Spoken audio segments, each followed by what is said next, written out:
Hey, hello everyone. This is Jack Kelly with Blind Bytes. And today I want to talk about career cushioning. First of all, how horrible is that title?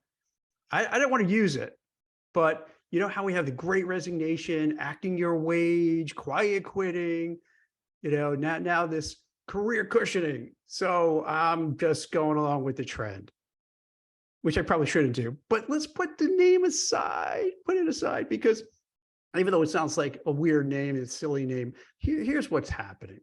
We all know at this point in time, the Fed is, took away the punch bowl, the everything bubble bursted, interest rates are high, inflation is out of control, and consequently, there's just crazy amounts of layoffs in all industries, all sectors, particularly with white collar professionals. And it's a challenge, man. It's tough. Things are not as great as they were just a year ago or so. So we really have to be smart, prepare what to do. So put aside the titles, like, forget about acting your wage, quiet quitting, all that. What the bottom line is this, and this is coming from a guy who has placed thousands of people over the last 25 years in mid to senior level executive roles. This is a time where you have to take action. You can't just be complacent and say, hey, when 2023 is going to get better. No. Could it get better? Yes. Will it get better right away? No, it's going to be a tough slog. And it sucks, but we always have these things. I've been recruiting during 9/11 and the aftermath, which is horrific, as you can imagine, the financial crisis, even the dot-com, earlier, the dot-com boom and bust, financial crisis I mentioned, pandemic, and now this kind of thing that we're going through. So what I want to suggest to you people, to everybody, is you're going to have to hyper focus on your career and not take anything for granted. Career cushioning, even though it's a lame name, really what it means is you have to have a game plan. You can't just hope everything works out well. You can't just hope you show up to work and your job is going to be safe. So you have to put a plan together. And the plan together is this. If you like your job and you want to stay, let's take that first. You need to make yourself indispensable. You have to work hard, produce, exceed expectations. Now, you might say, hey, I try to do that anyway. Well, great, then keep doing it. You want to make yourself so valuable that if and when there are layoffs, they're going to say, oh, there's no way we're letting off Joe. There's no way we're laying off Jane, because we have to have them. They're amazing. You want to be that person that's above reproach, somebody who they say, got to have that person. Don't care. Well, no matter what goes wrong, this person stays. How do you do that? Find out from your boss. Get a vibe check with your boss, what's going on. Find out what he or she needs to accomplish to do well for herself. Then you want to make sure you make her life easier and help her succeed. You want to find out about her boss. Find a way what they need and help that person out. Make sure when you interact with coworkers, help them, because you position yourself as that person who really cares and really motivated. You also want to come in with a good, positive attitude, even if you don't feel like that. You don't want to be spreading rumors and gossip or complaining, because that's what a lot of other people are going to do. So you want to stand out by rising above it and showing that you're motivated, you want to make things happen. And it's not easy. It's not easy to do when you're afraid or worried about your job. But you have to put that into perspective. If you, and this, you could get mad at me for saying this, right? You're going to get a little upset. But I owe it to you, because with these, blind bits, I'm just going to be transparent. You can agree with me, disagree, think I'm a jerk, not a jerk, but at least I want to share, my knowledge from recruiting for so many years, placing people for so many years, what works and what doesn't. I would suggest, even though people love remote work, go into the office. Go into the office 5 days a week if you can. And the reason I'm saying that is because there's a proximity bias. If you're in the office and people see you around, and as I mentioned before, you're doing a good job and working hard and exceeding expectations, you're going to be golden because they say, wow, I'm always seeing Jack around. He's really working hard. He's really contributing. And then you juxtapose that with people like who don't come in, you kind of forget about them. Sounds harsh, but you kind of forget about them. Or if you see them, they're on a Zoom call along with like 50 other people, and you get lost. And think about it. If you were a hiring manager, if you're a manager, you're executive, and there's a person who's always in the office working hard, doing the right thing, and you kind of like the person because you see them all the time, proximity bias. But then there's these folks you haven't seen in a year, 2 years, literally, during the pandemic, I haven't seen them 2 years.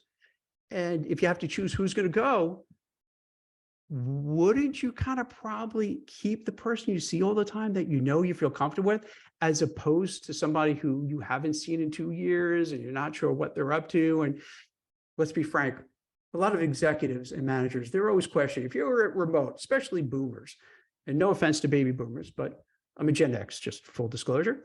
And they're going to think, hey, are these people really working hard at home? Are they really working, or are they hardly working? I don't know.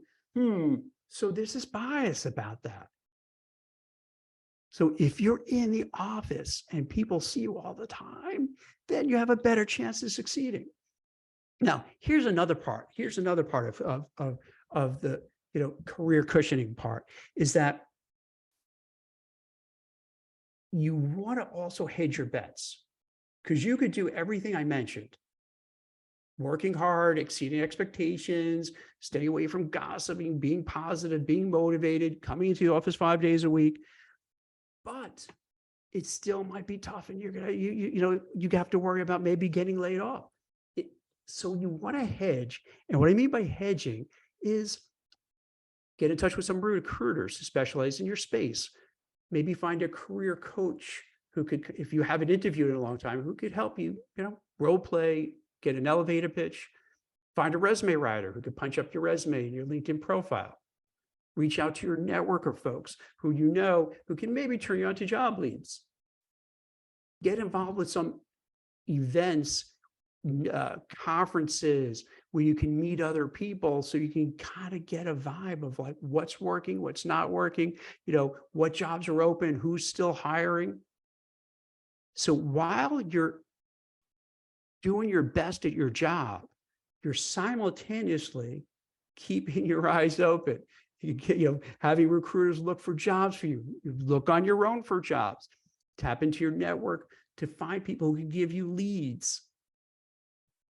So that this way, if and when you get that call from HR where they're like, Jack, we'd like to speak with you. Can you come up to our office at 4:00 on a Friday? You're like, I know what's happening. It sucks. So yes, it's going to be terrible, but at least you had a plan in place so that when you go home, you're not like, oh my God, I got to start from scratch and get my resume, my LinkedIn, and who do I call? What do I do? So this way, if you have it all planned out, this is just in case. You're like, all right, this is terrible, but I've been planning for it. I have it set. I have things in motion. I've been softly interviewing. I've been going on, some interviews. I've made some connections. I got people looking for leads. So I don't feel that stress and anxiety because I have it going. Another thing, last thing, even though I'm trying to do Blind Bytes, I kind of probably talk too much. So I go on a little longer. But last thing to do, here's kind of an interesting quirk I've seen over the years. When people are just frustrated, anxious, stressed, feel pressure, it shows. And then when you interact with folks, whether virtually or in person, they feel uncomfortable with you because they could feel you're just not, you're on edge. So what you want to do while you're working in, if you're in the office or you're doing the video, You just want to smile, be happy. Whatever your boss says, even if he or she is a complete jerk or moron, a micromanager, let it go all down your back. Don't let it bother you. Smile, bide your time, play the game, because you want to make sure you don't do anything that jeopardizes you so that you're targeted to be let go. You want to just be it. I'm a good guy. I'm a team player. Nothing bothers me. Everything's okay. So hopefully you just kind of, the same way being indispensable, you're that person who's just like, yeah, he's cool. Let's keep him. So it's a strategy. It's a strategy. And this is, I will go in depths with other podcasts, but just to give you a taste of it, with the career cushioning, put aside the silly name, it's really taking control and ownership of your career, not putting it on autopilot, not taking it for granted, not just hoping for the best, but taking assertive action to make sure either A, you stay with the company and could even benefit from it. Because what happens sometimes, if there's chaos, there's opportunity, and maybe people get scared and they quit, they leave, they let go, and you could kind of maybe rise in the ranks. Or if not, you want to have a strategy that if you're tapped on the shoulder and they want you to leave, you already are set up so you don't panic. So I hope this episode of Blind Bytes gives some starting points. I'm not saying this is everything. This is just getting you started, getting a jump start on this. So you get food for thought, and then you can kind of, take what I was talking about, but then add to it and do your own homework, and then just, do some more research. Feel free to check out my Forbes articles. I talk all about this all the time, and I hope this is helpful. Thank you so much. And wait, I got to remember this because Rick, still on important blind business. I got to make sure that I say, that's it for the blind, in this case, Blind Admission Bites. If you enjoyed the show, please leave us a 5-star rating. And of course you enjoyed this show. This is awesome, right? I mean, where are you going to get this stuff? It's free. It's great. Leave a 5-star review. Don't forget to subscribe to wherever you watch your podcasts. So subscribe everywhere. iTunes, Spotify, YouTube, wherever you get it. And most importantly, thank you very much for watching and listening. I hope it helps. And if you ever have questions, feel free to hit me up on Twitter, LinkedIn, Blind. I'd be glad to help you.